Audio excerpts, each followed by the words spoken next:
when we sat down and we wanted to attack this problem head on, and for us to be the blueprint here in Pocatello on how to lead the state out of this. And so,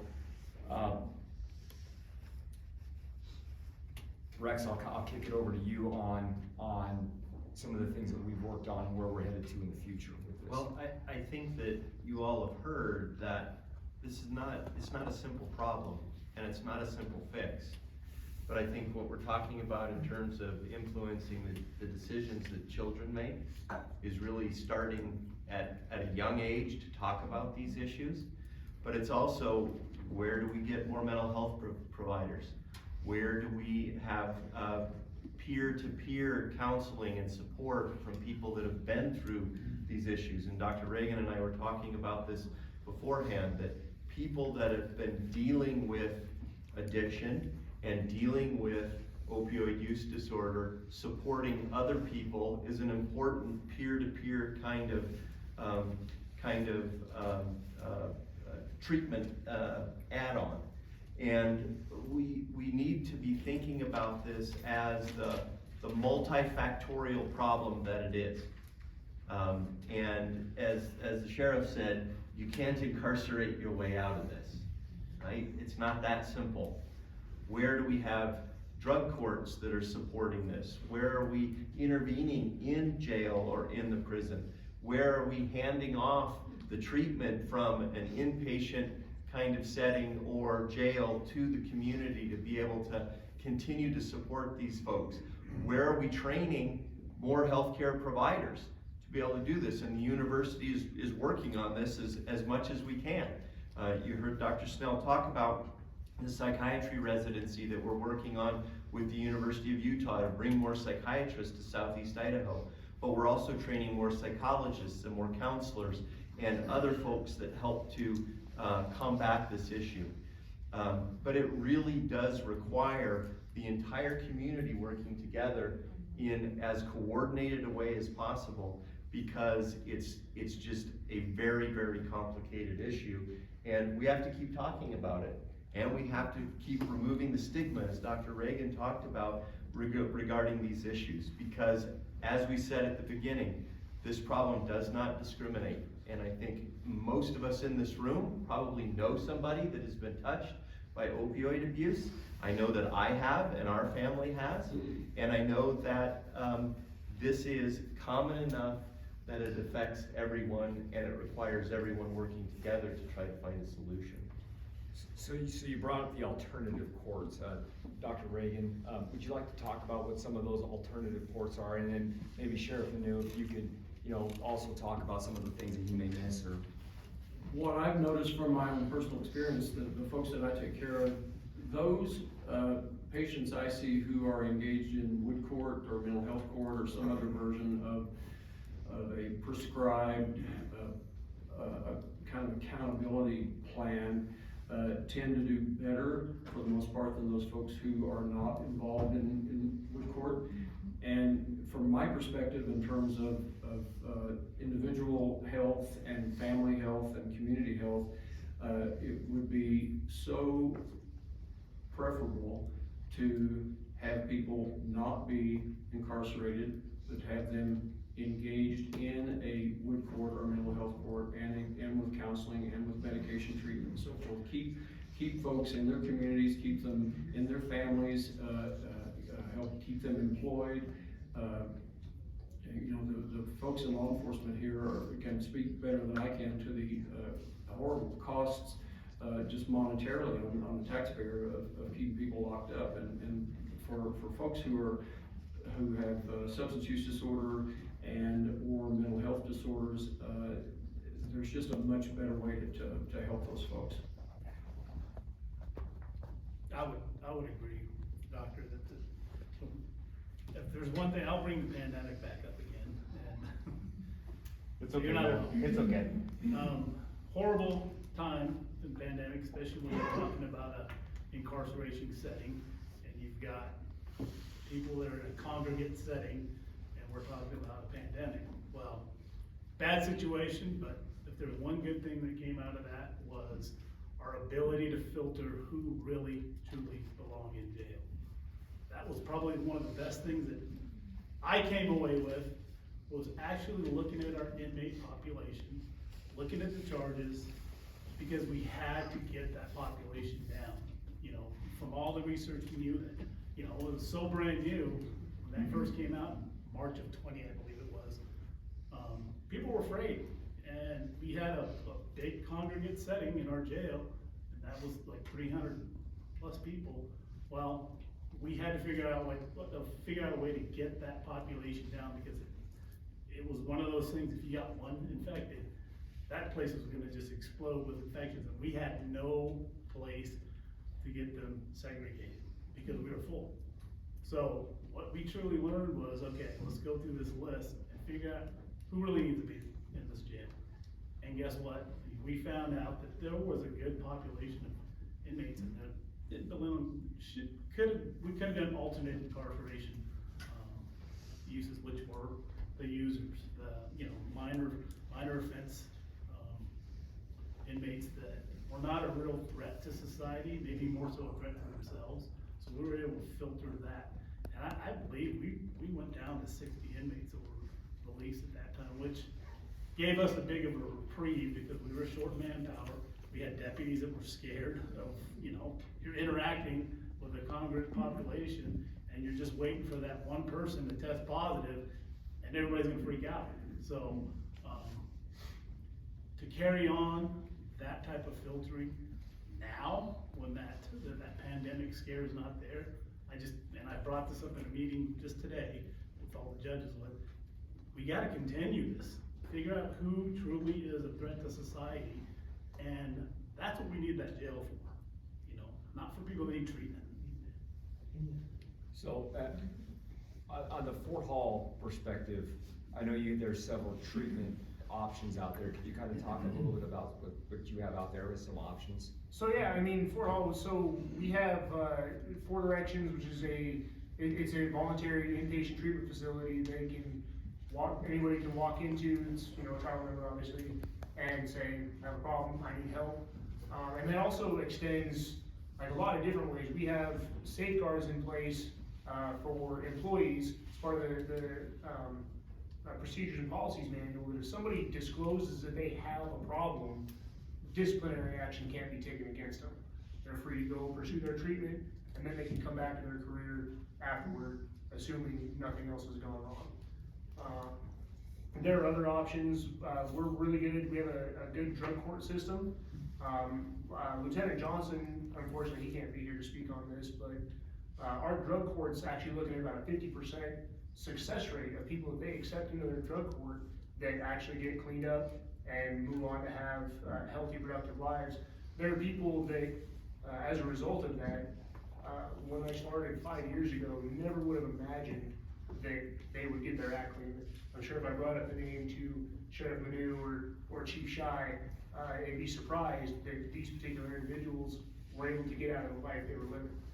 So it is an effective way to go about doing things, is to look at the treatment methodology first. I think, Dr. Reagan, you were talking about the peer services, and Fort Hall's been building one of the biggest peer-to-peer services treatment in the state compared to other reservations, and what they're doing for their own members, which has been fantastic. I think they have 7 or 8 trained peer supports. They recently went to a training where now they can train within their community to keep this up. What they're doing out in Fort Hall is fantastic right now. And I'll add, in our jail, we are currently always looking for services that we can provide in our jail. But it's like everything else. There's such a shortage of programs that are willing to come in to the jail setting and provide those kind of services. We search, whether it's limited resources, limited monetary money to supply those services, but it's a challenge. And I'll echo with the mental health services, that there's just a shortage of people that provide those kind of services. So, Rex, if I might, we've talked an awful lot about the adults and the services that we have for adults, and the stuff that's there. One thing we haven't talked a lot about is the youth, and where the youth is in this whole situation that we're in, and where are the parents and the families' involvement. We've talked about jail, we've talked about if they should be in jail or not. We've talked about a lack of services, which 100% I agree, there is a lack of services. If I have a mental health crisis right now, it takes me 6 to 9 months to get in to talk to somebody.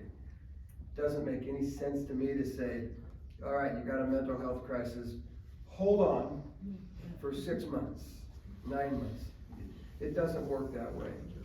And so we've got to do something with that situation there. I think that if you look up here, we've got a great relationships.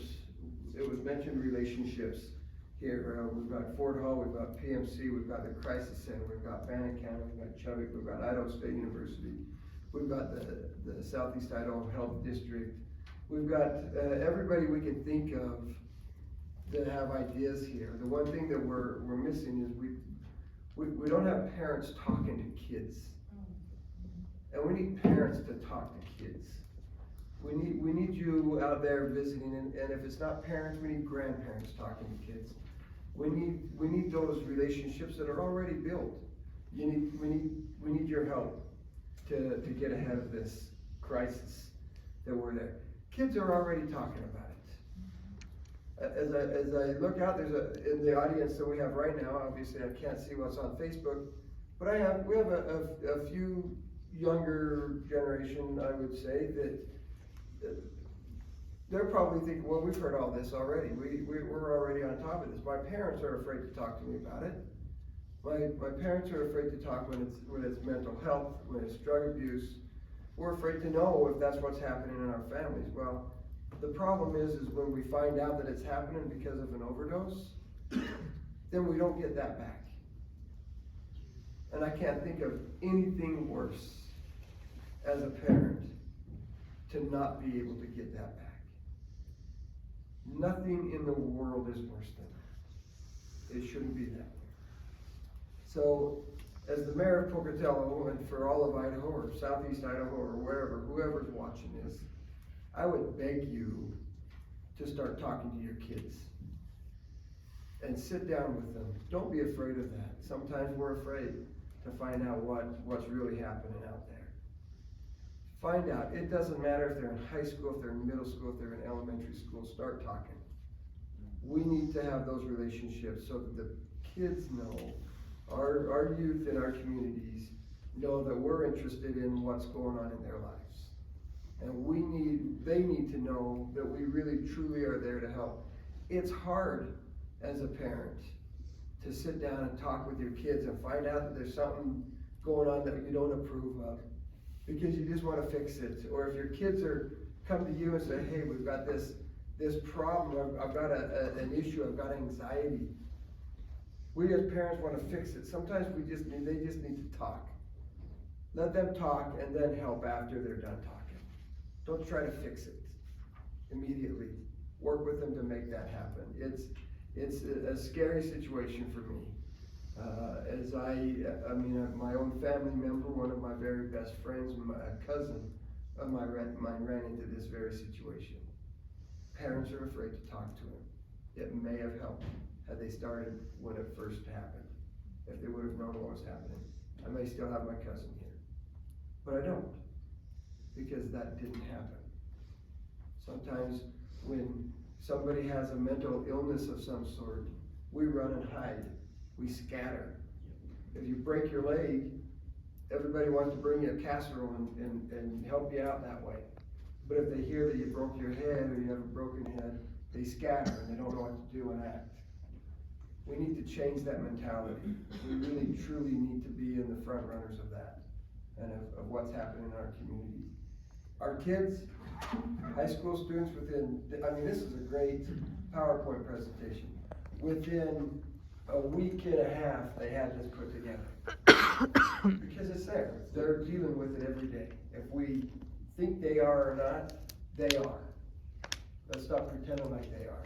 They aren't, because they are dealing with it. Let's not wait until we're in jail or we're in a crisis center we're in the ER, or we're looking for a alternative court situation, let's stop that altogether if we can, or at least as much as we can, as they're going through school. It's never too early to talk to them. It's never too early to start talking to our youth about this. So please, I would beg that we would start doing that. And if I could just add with that, just, you can't discipline our way out of this, and No. it does not discriminate. That's the key things parents need to know. That yes, the first line of defense is you. You know, Lieutenant D. Kemper talked about this too, and I think we need to, while we're on this topic, social media. Pay attention to your kids' social media, what's going on their phones. Their whole life is on these things. You wanna know what's going on, pay attention to their phones. Look at their behaviors. The more you build a relationship with your kids, the more you're gonna know what's a little bit off for them. And then ask them some earnest questions. And then that way, when you pull the thread on that why, you might figure out they're dealing with something that you never knew about. And that's, that goes to teachers, coaches, neighbors, friends, members of your church, members of any clubs they might be involved in. And so that needs to expand to just, I would challenge just beyond parents, that as a community, that we needed to look at that. And if we think something's wrong, don't be afraid to ask the question, what's going on? And they may just be waiting for you to ask. And then I found throughout my career that when you ask the question, and then 2 hours later, you're still there and that person is unloading, 10 years worth of issues. So those are things that we need to think about. When you pull the thread on the why, just be prepared to listen. And I think that's an important thing, with the counselors at schools, the crisis center, parents, teachers, coaches. And as we move forward with this, on the enforcement end of things, I can tell you that, and Lieutenant D. Kemper brought this up, he referred to the term HIDA, that's called High Intensity Drug Trafficking Area. Our area has been deemed a HIDA because of our physical location. And Councilmember Marchand, who was the chief at the time, helped set this up when we were first presented with this. So what that is several local agencies coming together. It's Idaho State Police, Chubbuck Police, the DEA, Bannock County Sheriffs, us, several agencies coming together and working together to go after drug trafficking organizations. So what I can tell you from some statistics that I was provided today, that the number of fentanyl pills is down in our area. And the reason is because of the hard work of the men and women that are out there on the streets, aggressively going after people that bring these dangerous drugs into our area. We make them feel uncomfortable. And I will tell you, I'll make this promise to you as the chief of police of Pocatello Police, as long as I have breath in me, we will continue to make them feel uncomfortable. And if they are bringing these nasty substances to our community, those are the people that need to be in jail. Those are the people that need to be in prison.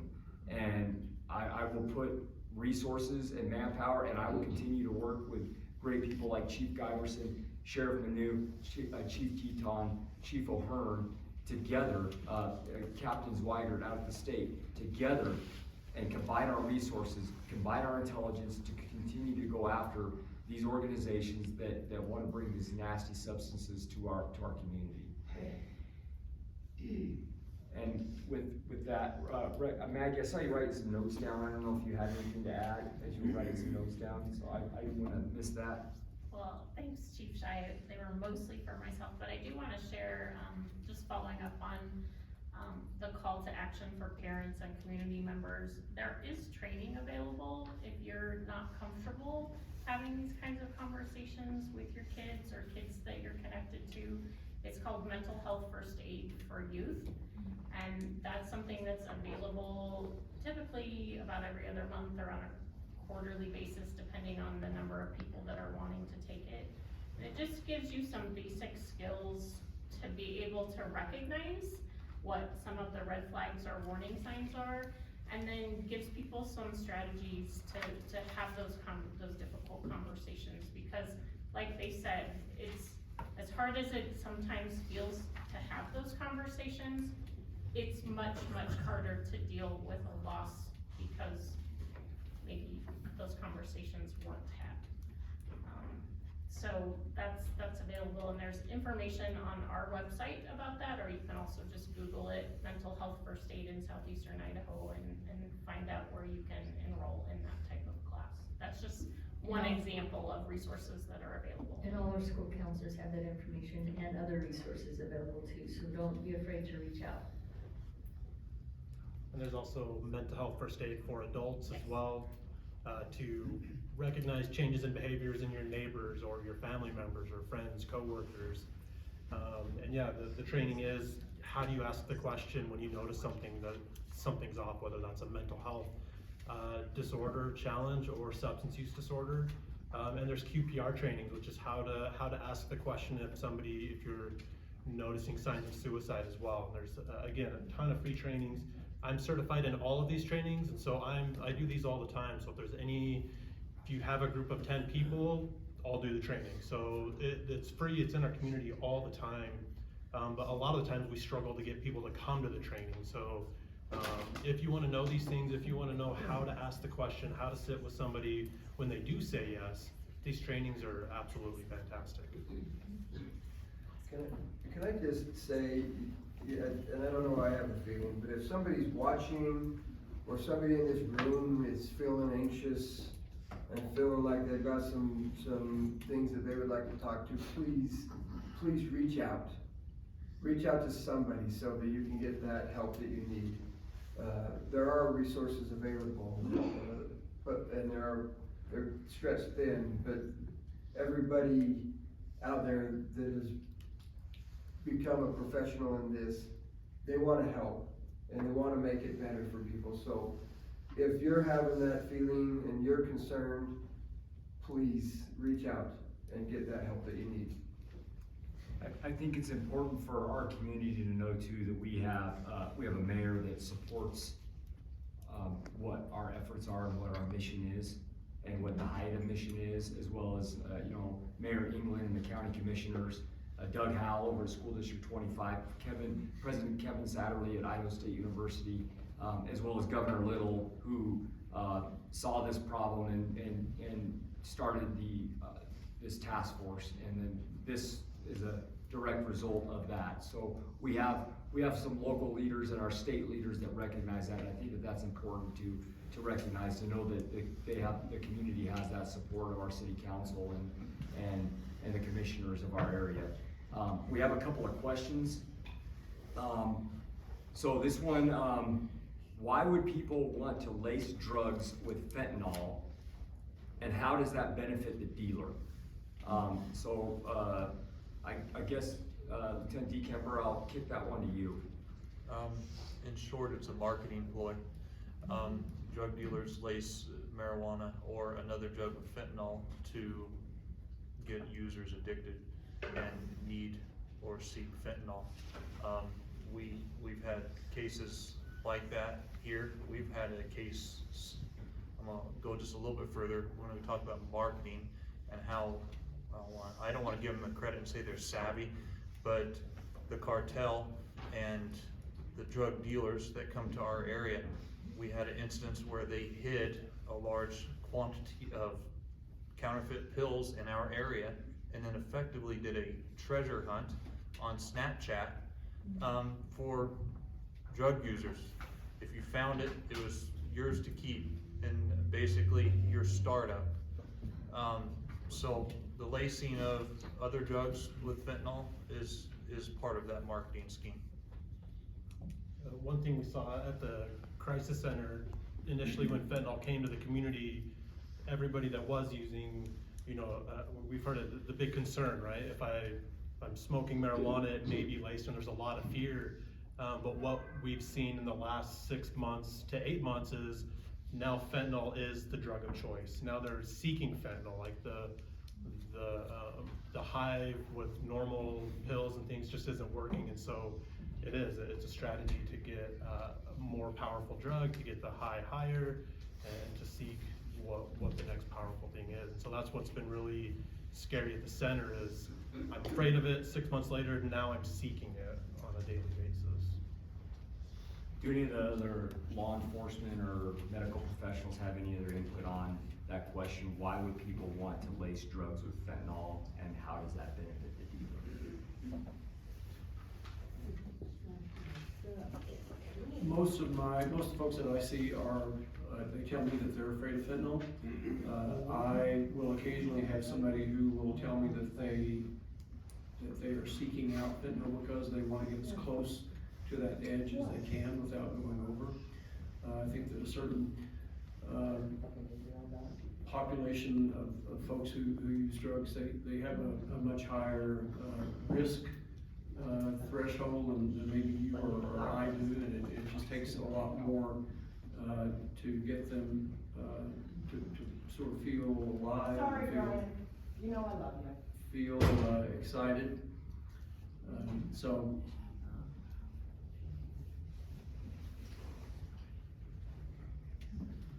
Okay, this next question is, are our drug courts using MAT, M-A-T now, or are they allowed to use Suboxone under? Suboxone. Yeah, under a doctor's care. That's out of my wheelhouse. When I first started doing this work about 5 years ago, there was not nearly as much knowledge about Suboxone and how effective it is, and there was less interest at the criminal justice level to essentially refer people for that kind of treatment. What has happened over the last 5 years is that as the probation officers and so forth have realized how generally much better folks do when they're in a medication-assisted treatment, that's MAT program, than those who are not. And so now I routinely get referrals from prosecuting attorneys and probation officers and other people in the court system. So yeah, the drug courts are, my impression is that here locally, the drug court folks are very happy to have folks get checked in and get on this treatment, which can be done without having to do an inpatient stay. Very, very effective. We do have Tamara Peterson, the clinician at probation and parole. I don't know if she has anything to add to the view of Matt when it comes to probation and some of those treatment programs. Thanks, Matt. Yeah, you're welcome. Well, I'd say that probation's definitely come a long ways in the last probably 5 years. I can remember a time when it would have been an absolute no, but you know, I think we're seeing that people are a lot more compliant with Suboxone and some of that stuff, so they're definitely on board with it now, I think, for the most part. Anyone else on that?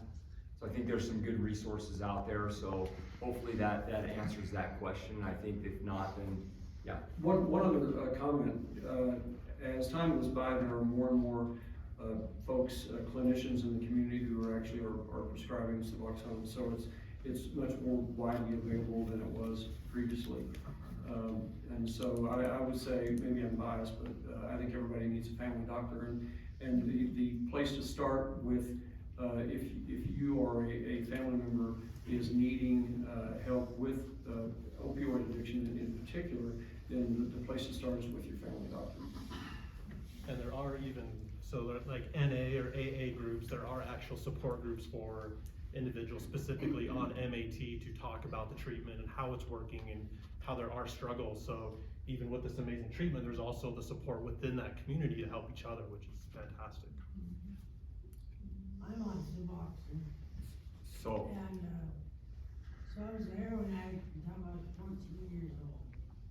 Came from a very abusive background. But, I'm in recovery now, about 7 years clean, but I am on Suboxone. I don't ever wanna wake up that tiger that's asleep right now with the Suboxone.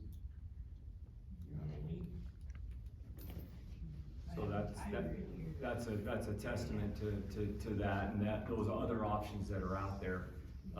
And so, good for you to continue on that path I think we and should invest in those appendix too. stay on that path. So, Matt, if you could talk about what 988 is, a little bit about that, and kind of provide some information on that, and then we can talk about our CIT program as well too. So. Yeah, so previous to 988, we had a statewide suicide prevention hotline where anybody in the state could call and they could get the help. Recently, the entire country wanted to move to 988 to have one number that you could go to for that help. So it's a national number that anybody can call, and it's not just a suicide hotline. It's a crisis and suicide hotline. So you don't have to wait until somebody is feeling suicidal. If somebody is struggling and needs to reach out, there is the national number 988. However, each state has to manage that, and so the Idaho Suicide Hotline took that on, and so you call the national number, but it does go to an Idaho program where they do know local resources and where to help send people should they need that. They kind of have a three-prong approach. Number one, they try to stabilize the individual in the home. So if they do call, if they're feeling suicidal or they need somebody to talk to, they can do that. That's what they're trained to do, and it's fantastic. The second one is local resources, right? Where can you go right now to get the help?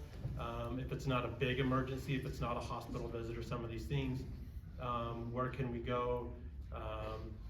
And then the third prong is actually the crisis centers that are located in the state, like the one we have here in Pocatello. There's 7 across the state, and so that third prong is to get somebody to the crisis center. Obviously, if it's an emergency, it's 911 getting our EMS individuals to the location, but we're trying to utilize some of those resources we have in the community, the crisis centers, some of the outpatient clinics, and some of those things. So again, it's an easy number that, right, they paired it with 911, 988 for mental health crisis or suicide situations. And minors can use that. Yeah. So on the CIT end, we do a 40-hour CIT training every year for our agencies, and the local law enforcement participates in it. We open it up for dispatchers. We open it up for members from Aid for Friends, from CASA, from all the other local nonprofits. I think people from School District 25 have attended, and it's a 40-hour training of how to deal with people going through mental health crises that and where drugs could come into play, and how to de-escalate those situations, and what to look for. Look beyond just the fact that this person's involved in criminal behavior, but what's beyond that. So we do that. We do that once a year. It's a 40-hour class. It's something that we partner with our local health department on, with Southeast Idaho Health, with the Crisis Center, and with our local partners, and it's actually training that's provided for free. So that's because of our relationships that we built. So I'm a firm believer in the CIT, and we do have a collaborative effort here in the city of Pocatello and in Bannock County. And I thank you for the partnerships with those that's really helped our officers out on the street. We did talk about this in our other meeting that we had before this, adding some resources into the jail, full-time case managers and people like that. That's important. I think it's important for you guys to get involved with your county commissioners and your city council people. When they ask questions and input for the budget, those are important things to ask for, to provide your local legislators. Get involved with who you vote for. And then not only that, but once they're in office, just because maybe they weren't the person that you voted for doesn't mean that they don't represent you. Go knock on their door and tell them that this is a concern for you and you want them to take this to Boise. And I think that's important to get involved on the local level, city council. If you live in Chubbuck, the Chubbuck City Council, in the county commissioners, obviously the tribal council, school board, right? If you want to see things in the school, get involved with the schools. And those messages will be translated to us. At the end of the day, in law enforcement and fire and EMS, we work for you guys. And we are responsible, we're the only people that are paid to pay full-time attention to the health and safety of our communities. You know, and that comes back from 1829 from Robert Peel's Principles of Policing. And that's important to remember as public servants. So there's a question here, and I think Maggie, you might be best, it says here, have plans for utilization of the 122 million. I believe that might be in reference to the lawsuits from the opioids. Sure, so the state of Idaho, like every state, was eligible to receive funds for, I believe, the next 18 years as part of a settlement with opioid manufacturers and distributors. It was made available to county jurisdictions as well as municipalities and also the public health districts. And the municipalities and the counties did have the option to sort of redirect their allocation to their local public health district if they so chose. So we have received an allocation of those funds. We have also received some redirect graciously from the city of Pocatello and also from one of our counties. So like Dr. Reagan, we are also providing medication-assisted therapy. We are new to the game. Dr. Reagan very graciously mentored and trained our staff who are providing that service through our clinic.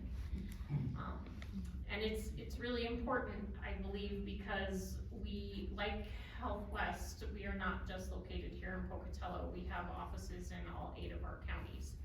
And in many of our rural areas in particular, access to this kind of care is really limited. There's one excellent provider in Montpelier, but it's sort of hit and miss in our other communities. And so the thing that we've been lacking in our program is the cognitive behavioral therapy piece or the counseling piece.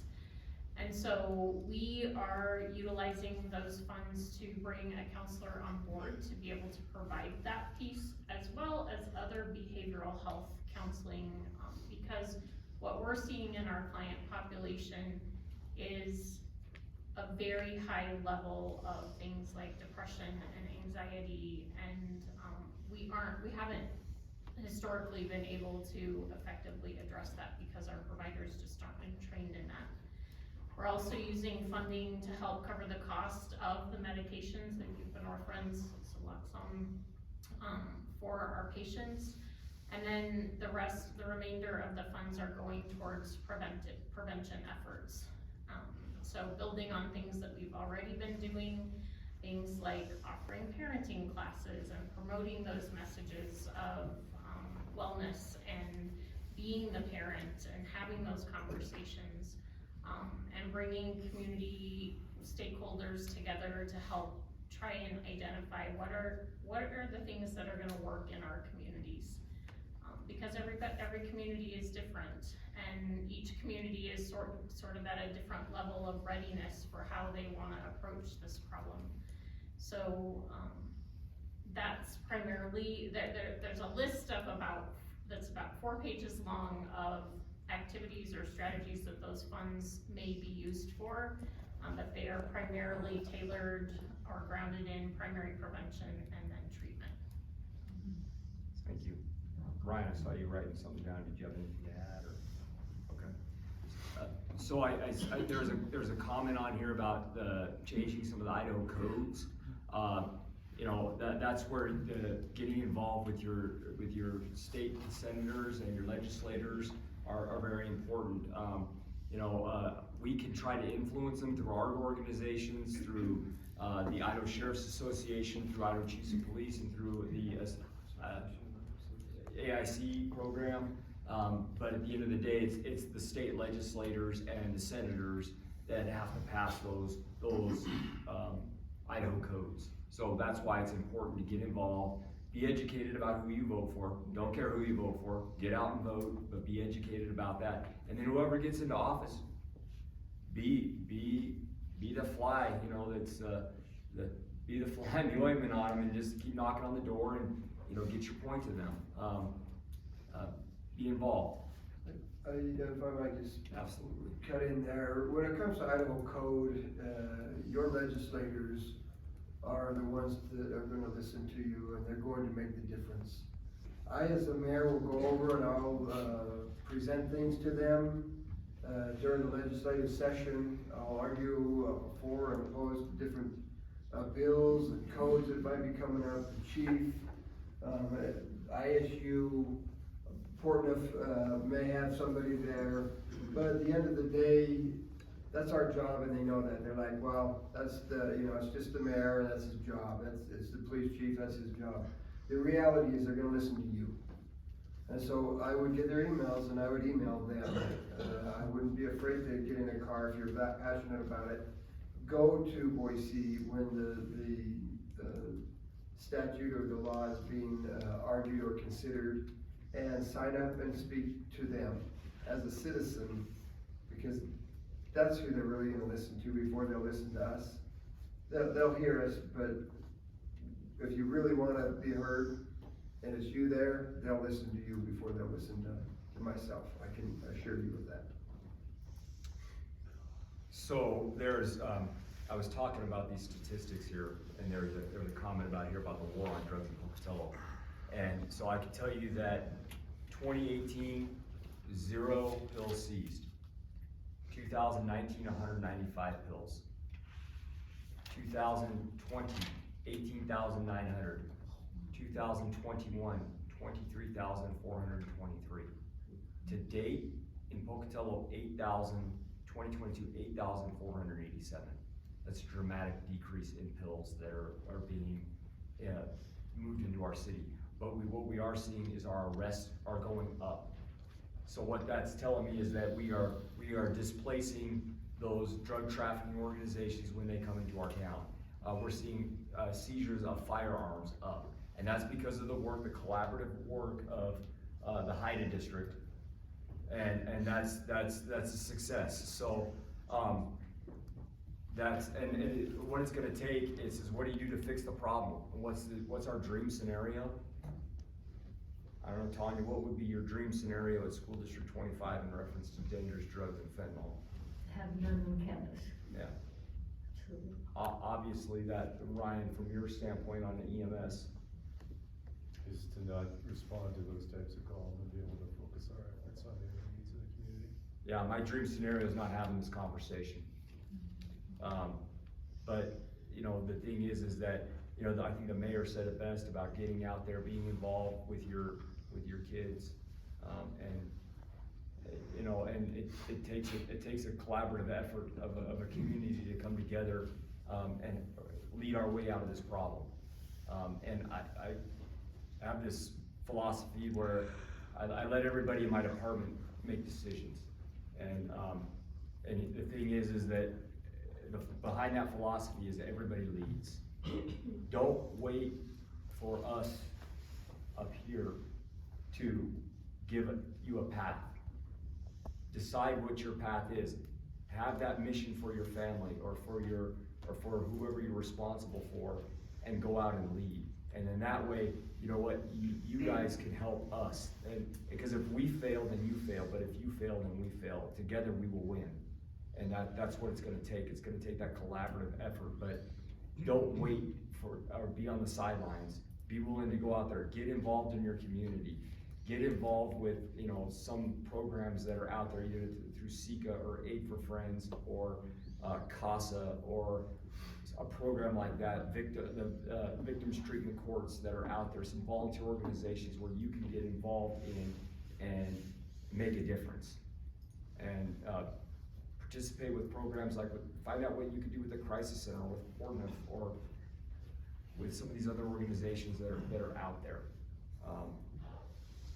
And I think that... Chief, I think it's important to let everybody know that when it comes to the war on drugs, we are working very closely with each other. Relationships.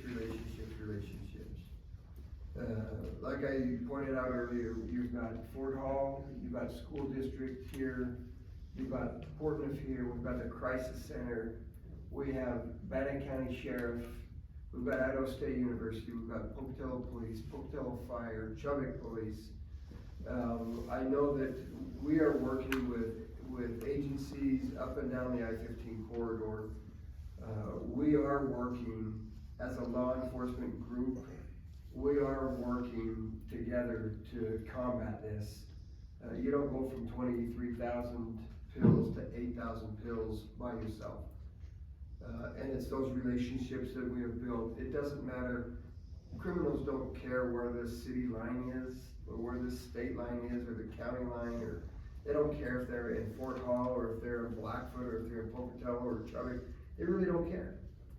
And so you have to have those relationships, and that's one thing that I can attest to. The law enforcement agencies in our region have worked very, very hard together to build those relationships and make sure that we are on the same page. And that when we are going after people, we're going after the same people. It doesn't matter where they are. And so I want to give a shout out to the panel up here for being here, and for their agencies, and for the agencies that have given them the time to come and be here. It's incredible to see this kind of collaboration.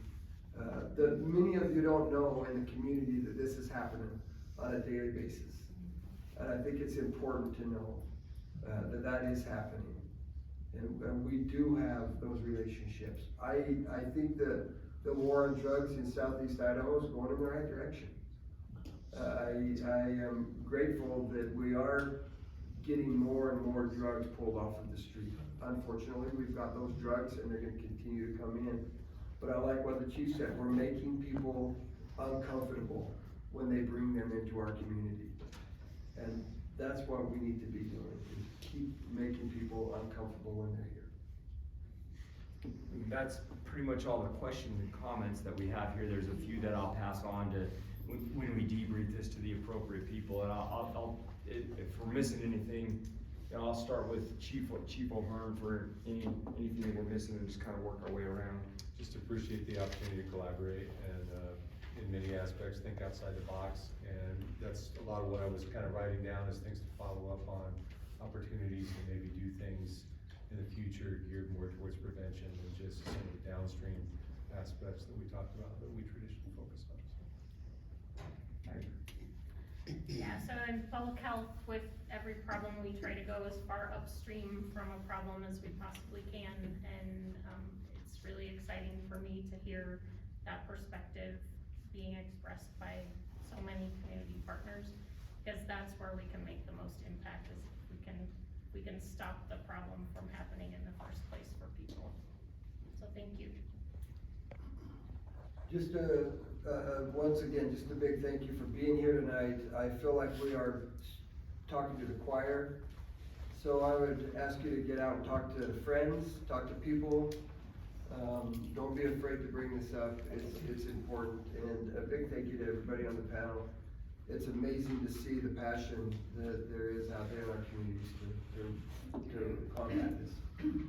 Who is your circle of influence? Think about that. Think about who your circle of influence is and how can you influence them. And a huge, huge shout out to MIAC and stepping up to the plate and the youth of our community, because that gives me hope. That gives me some hope for the future. So think about who you can influence, reach out and influence those people. Rex?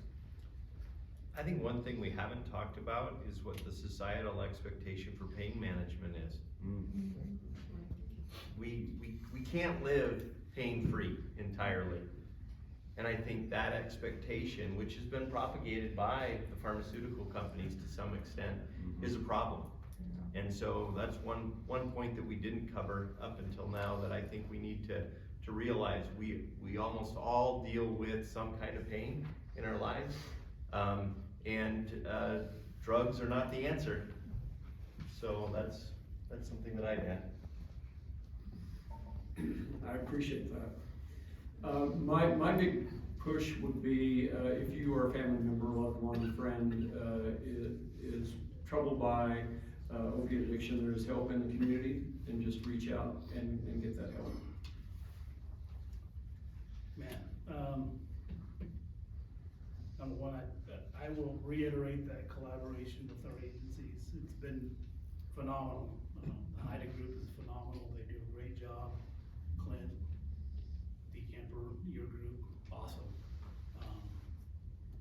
very passionate about what I do. I love what I do. I think us in law enforcement, we know our role in this community, and we take it seriously. You know, when there's trouble, you call us. My challenge to you that are sitting out there is, what's your role? Question that. What's your role in this problem? Because this is your community. I know what my role is. Chief knows what his and his guys' role are in this problem, but what's your role? You know, you can't just call us and think we're gonna fix everything. You know, you guys have to have an active role because you own this community. This hotel is you. It's not me. It's not the chief. It's not us sitting up here. It's you guys. I can't think of a better time when you've got candidates out there campaigning, wanting your vote, when they're out there, you know, doing their talking points. Question them about this kind of stuff.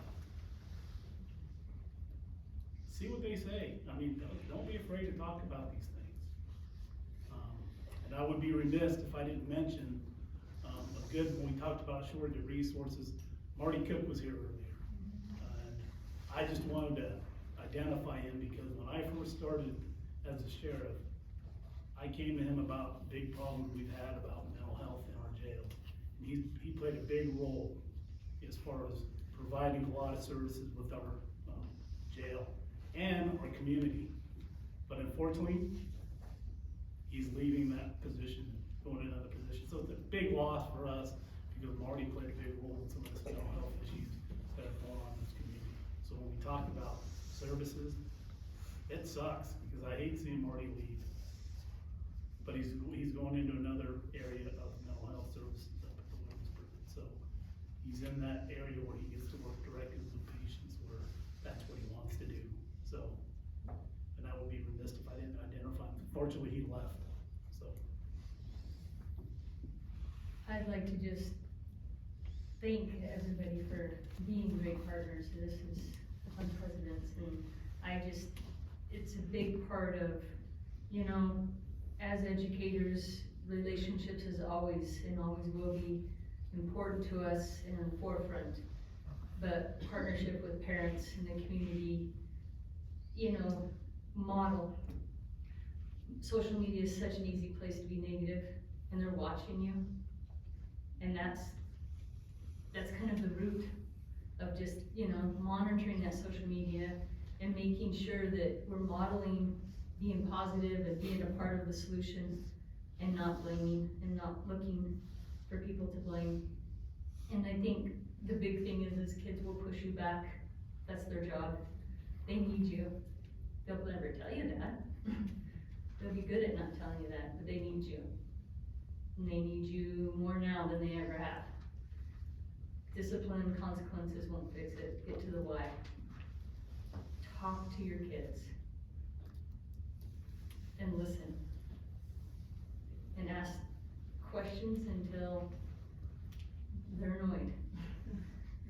And questions that are not open to just a yes or no. Ask them specific questions. Get involved. It's so important to be a part of their life. And I know independence is part of their growing up, but up until 18, they're not considered an adult for a reason. They need you. Just remember that. So I'm just gonna say, you know, thank you for allowing me to be here and speak on this panel. At the risk of being repetitive, this is an issue that doesn't affect one group. This is an entire community issue, which means it's gonna take an entire community to right the ship, to get us out of it. It takes community involvement. One of our biggest struggles, at least in law enforcement, from my perspective, is nobody wants to get involved when they see these things going wrong. It takes everybody coming together and getting involved to make a change. Appreciate everyone bringing this together, Chief and Rex, especially the Mayor. This is a huge issue. I mean, the opioid issue is a big deal. Has been for decades. I appreciate the discussion on mental health. You can't talk about addiction without talking about mental health. They're just so intertwined. I appreciate the discussion on prevention. We certainly need more fences at the tops of the cliffs than we need ambulances at the bottom. And I especially appreciate the discussion on relationships. We are learning the effects of not having those relationships from Rona. Was at a conference last week where I learned that being socially isolated and lonely has a more detrimental effect to your health than smoking 15 cigarettes a day does. Takes 10 years off your life. That's the key to the fence. You know, prevention is prevention driven by these relationships and driven by reaching out to the person next to you. And so it's not an easy thing. I locked my son in when he was 8. I told him that if I asked him what was wrong, he had to tell me, so lock him up early. Get that commitment when they're really young. He's 17 now and he still doesn't like it, but he's gonna get over that. But I just appreciate everyone, the work that everyone is doing on this. It's not an easy thing. It's not an easy, if it were easy to fix, it'd be fixed. I'm all about education. So again, the trainings that are available in our community, December 2nd, I'll be teaching mental health first aid over Zoom. It's free through the health department, so you don't even have to leave your house, right? Just jump on Zoom, listen to me chat for 8 hours at you, and you'll be a little more educated on the. That sounds riveting. I know. It's a tough sell. It's so easy, right? And it's in the community. And if we're full, then we'll do one with everybody else. Like there's no excuse not to do some of these trainings that are out there. Joanne Martinez does teach it with me, so it's not me. Okay, so that's come for Joanne. sold me. Yeah. But they're out there, and they're so great. And they're out there and they're built for anybody to receive the information and use the information. You don't have to be a clinician to understand how to use it. Anybody and everybody can take it, and they should. It's like CPR. How do you do this to somebody that's just fallen and is unconscious, right? We need to have those same skills for mental health and substance use, 100%. I appreciate everybody being here, everybody that tuned in. I appreciate the collaboration. You know, we do this a lot in law enforcement, and we get together, and years ago we started including mental health. And it's good to see the medical professionals here, the school district and the health department, to see that this isn't just a law enforcement problem. This is really across the board. This is as much a medical problem as it is a law enforcement problem. So I appreciate the medical professionals getting involved. And the crisis center, I'm just gonna toot their horn a little bit for a second. If you haven't been involved in their resources and at least looked at what they provide, we are very, very fortunate to have them. And if you are somebody that thinks, I'll never need that, research what they provide, because one of your friends may need it, one of your family members may need it, one of your friends. They are a great resource in our community, so seek them out and do some research on your own as far as what they do, so thanks. Something I didn't cite earlier, but nationally, in 2021, 107,000 people died of fentanyl overdoses or opiate overdoses. It's the leading cause of death in young adults 18 to 45 years of age. So there's a problem. You've got a lot of resources that were given out here. You have the QR code here. Reach out if you know somebody needs help, ask for help, support each other, and thank you for the chance to speak. Thank you, everyone. And what we'll do is we're gonna debrief this as a group, and we're gonna take it out probably to we'll have another session probably after the first of the year, but we're also gonna be working with the school district to come to some school district stuff and work on the youth, educating the youth. So thank you all, appreciate it. Have a good night. As you're leaving, Southeast Idaho Public Health put a number of information packets on the table there. Please grab some.